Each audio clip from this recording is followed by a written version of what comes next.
All right, how you doing?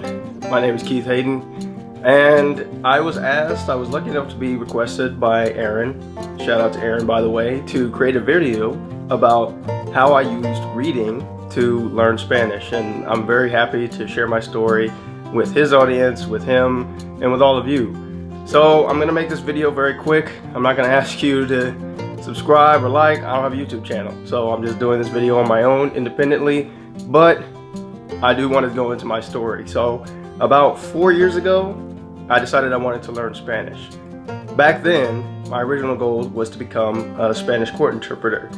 So I started studying Spanish independently. I was taking a court interpreting course. It was pretty extensive. It was online. I was reading books. I was listening to telenovelas. I was listening to the radio. I just tried to immerse myself in the language. I threw myself in pretty much foot first, and for 2 years, I kind of just struggled. I wasn't really getting anywhere, and I was kind of getting frustrated with my results. So as I got better and as my fluency and my vocabulary grew, I decided I wanted to give reading a try. I've always been a reader. I loved reading when I was a kid. I've read off and on when I was an adult. I've stopped because of work and family commitments and things like that, but then every time I get back to it, I always enjoy it. So it was very difficult at first, I'm not gonna lie, to get into reading. One of my first books that I read was, I have it right here. I read The Alchemist, El Alquimista. I read this in Spanish. It was pretty, it's not a long book, but it was a good start. And then I also reread 1984 in Espanol. So this is the Spanish version, you can't tell, but yeah, this is the Spanish version. So those first, I want to say this was about 2.5 years ago. Those first few books were really tough. I mean, you don't know a bunch of structures, there's a bunch of complicated vocabulary. Any of you language learners out there who have ever tried to read in a foreign language that you weren't that good at, but maybe you just didn't want to admit it, you know how much of a struggle, how much of a slog it can be. You're trying to look up words, it's frustrating. You may read a whole page, go through a whole chapter, let alone book, and really not understand what's really going on. So I went through that for about a year, and I just kept going at it, and then next thing I knew, I was, after about a little over a year, that's when I started to see the results. My fluency went up, my pronunciation went much better, and now I'm fluent in Spanish, I'm happy to say. And it's been great for me, one, because I'm a teacher by trade, so I work with a lot of Spanish speaking students in my area. So now that I'm fluent in Spanish and I can understand a lot, I can help them in math class. I can help them feel more included in the class, and that just fills me up. That's one of the reasons why I've always loved studying languages and culture, because it really helps you connect with people. I mean, there's no better way to do that than to literally speak somebody else's language and trying to understand them and their culture. I haven't met any students that haven't appreciated that I can speak at least some Spanish. So that's been amazing.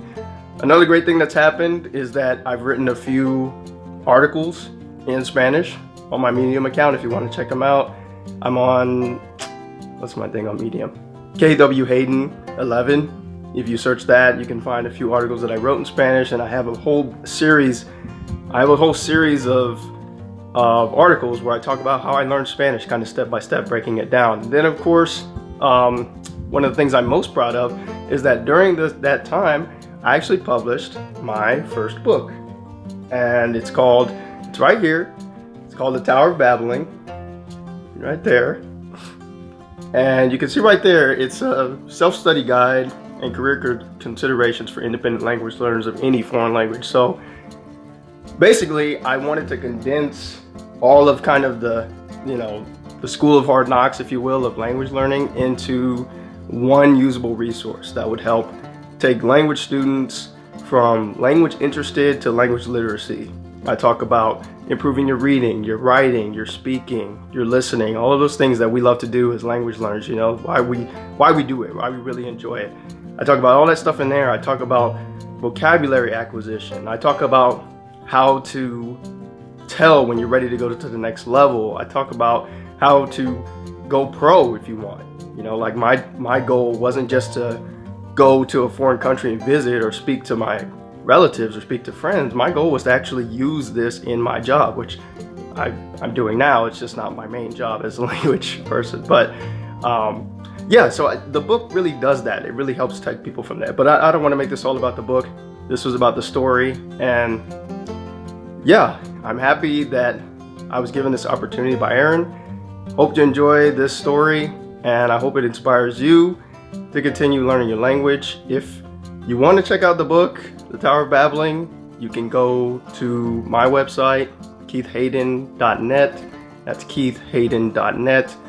Also on Twitter, KH_way2lang. KH_way2lang. So if you have any interest in my content, I don't really post that much on there, but I don't know, sometimes I do post some success stories about my language and just other things as well. I'm also an author, so I'll be working on some new projects. So hope you enjoyed the story time. Hope the lighting wasn't too bad. I don't have a professional setup or anything. I'm just using my phone and I have a mic, so very amateur, but it gets the job done. So hope you enjoyed the video. Take care, and hasta luego.